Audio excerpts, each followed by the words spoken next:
Hello everybody, welcome back to Life Stories. My name is Trent, you know it, and we got more stories coming at you from Reddit/idontworkherelady. Hopefully these will bring you a bit of entertainment in these boring, cooped up times we're living in. So, buckle in, grab some snacks, and let's get started. Our first story is titled, Yeah, I Work There, Not Here, aka The Strange Story of Kiddo. If needed, permission given for this to be read on YouTube. Well, lucky that you did, because I'm reading it right now. This happened back around 2004, so obviously the conversations won't be exact. Maybe not exactly the right sub, as there's a bit of Reddit/entitled parents in here too. Oh, great, my wheelhouse. But I never saw or dealt with the entitled parents. My interaction with Kiddo was only in the realm of I Don't Work Here Lady. This one gets kinda long, so sorry about that. Bit of background. The library I worked at had regular story times for kids, split into different age groups. A story, maybe an activity, and some kind of snack, maybe juice boxes, for after. Parents would usually hang out at the back of the room by the snacks during the story, but some would go into the main library to look for things while the kids did their thing. I helped out once in a while. One of the kids, I'm calling him Kiddo, would come in. He looked to be on the older end of the pre-K, 4 to 5-year-olds, group. Instead of sitting down for the story, he would head straight for the snacks. Sometimes the mama bears would send him off to the story. Sometimes he'd just wander off after being told he couldn't have snacks until after the story. But he developed a strange habit, almost like an error reset mode. If the mama bears told him no snacks, he'd do the full Scooby head tilt and WTF look, then plop his little butt down where he was and scream, "Mommy!" in the high-pitched tone that makes dogs run away in pain. After a minute or two, he was back to normal, but Mommy never showed. We just figured she was out in the main library and couldn't hear him. So, on to the story. One day, the library is closed for whatever holiday, and I head to the local grocery store because the weekday equals less crowds. Just as I'm turning down the cereal aisle and looking forward to getting a new box of Cap'n Crunch, don't judge, I see him, Kiddo. One of his grubby little paws was buried in an open box of one of those super sweet cereals that only kids can tolerate. I don't see Mommy around anywhere, so something like the following happens. "Hey Kiddo, you know you're not supposed to do that at the grocery store, right?" Kiddo looks up, sees me, pulls his sticky cereal-covered hand out of the box, and gestures in my direction. "I know you! You work at the library! That means you gotta be nice to me!" And proceeds to stuff another fistful of cereal in his mouth. I look back at him. "Well, yeah, I work at the library, and when you're there, as long as you follow the rules and don't make trouble, I try to be nice to you. But we're not at the library, are we?" As soon as I see the head tilt, I know what's coming. I move on, thinking to myself, please dear God, let me get my Cap'n Crunch and get out of here. But nope, not fast enough. Just as I'm grabbing that red box of crunchy goodness, I hear it. Plop! "Mommy!" Much to my surprise, no Mommy. Kid yells for Mommy again, but still, nothing. By this time, he's attracted the attention of a store employee going by. SE tells me I'm going to have to pay for the box of cereal that my kid is stuffing in his face. Took me a second, but I realize she thinks Kiddo is my kid. Much to my surprise, I'm actually able to explain that Kiddo is not my kid.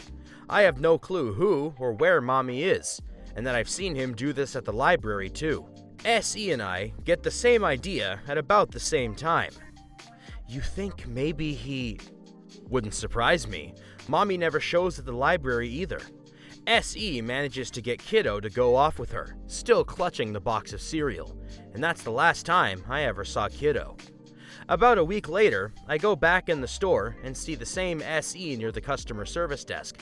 She tells me that they looked at their security footage, and it seems like someone, the camera didn't get a clear shot, had dropped Kiddo at the store and taken off.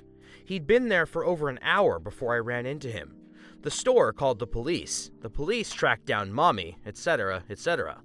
Her excuse was that she had to work and the library was closed. So where else was she supposed to leave him?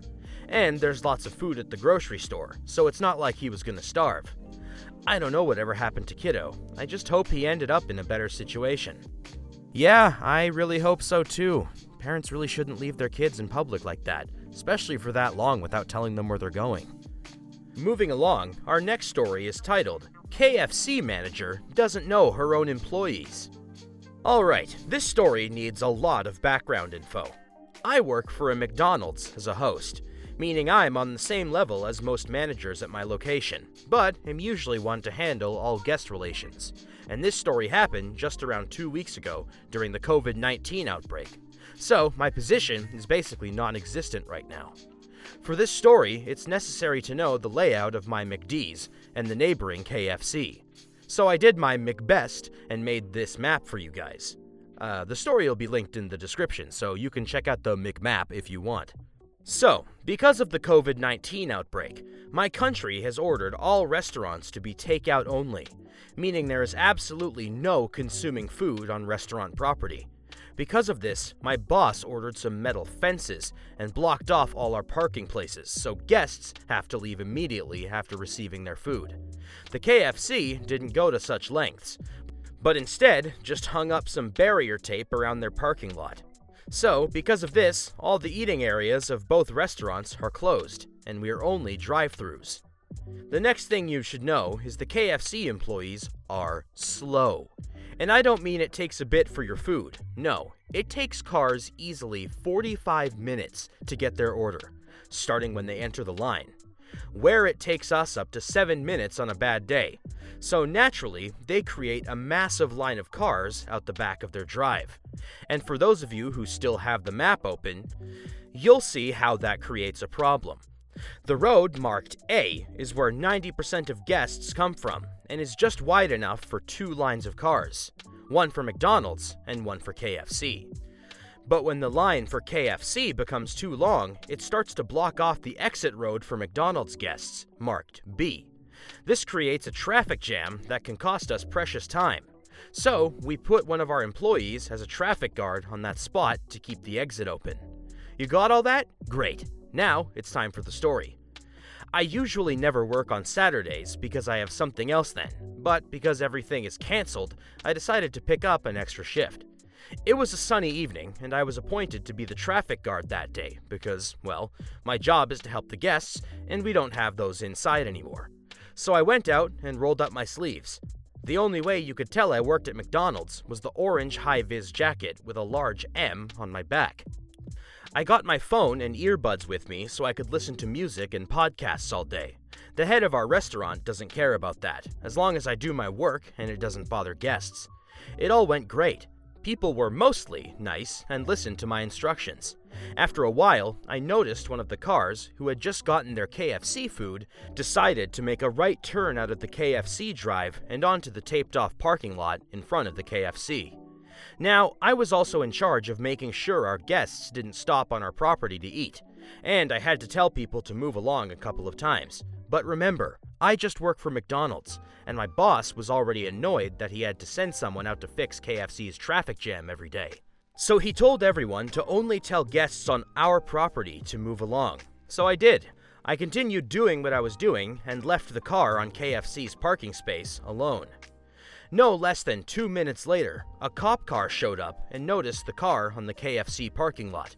2 cops got out. One of them went over to the car, while the other went over to me. After a couple of steps, he noticed the big M on my back and realized his mistake. He turned around and walked towards the KFC. About 15 minutes later, he walks back out, joins his colleagues in the car, who had sent their other car away, and drove off. A minute or 5 later, the manager of the KFC came out screaming at me. "What the hell? Why didn't you send that car away? You know it's forbidden for cars to stay in our parking lot." To which I responded with a simple pointing to the logo on my back. Oh, she had none of that and instantly started screaming again. "You're fixing our traffic, so that means you work for us. You were hired to make sure stuff like this doesn't happen. And why are you listening to music during work? That is not allowed. You will be fired over this." At this point, I decided to take out my earbuds and try to explain who I work for. Listen, I don't work for KFC. I work for I was promptly cut off. Of course you work for KFC. Why else would you be arranging our traffic? At this point, I got tired of her screaming and took off my high-vis jacket, revealing my white McDonald's management uniform, tie, and my keychain with McDonald's keys connected to a McDonald's-themed keychain holder. I also took out my McDonald's Manager pass, the one we use for giving employee discounts. It has a big McDonald's logo on it. Not only do I work for McDonald's, I'm the manager there. Just go back and send out one of your own people if you care so much. She was stumped. Her face turned red, and she quickly went back inside. I put the jacket back on and continued my job. I haven't heard or seen her again since. I heard later that the reason she was so mad was because the fine for allowing guests to eat at your establishment can be tens of thousands of euros, and they eventually got a fine for 15,000 euros. That is absolutely nuts. And you know what? In times like these, it's one thing to ask customers to be treating essential service workers with respect, but essential service workers, even if you're at opposite ends of the business spectrum, be nice to each other. Come on, it's difficult enough as it is. And with that out of the way, we are out of time, ladies and gentlemen. I want to thank you once again so much for tuning into Life Stories. My name is Trent, and I hope you're all doing well and staying safe inside during these crazy times. Don't forget to like, comment, and subscribe so you can make sure you don't get bored, because we got videos coming at you every other day. Have a good one, and I hope to see you guys soon.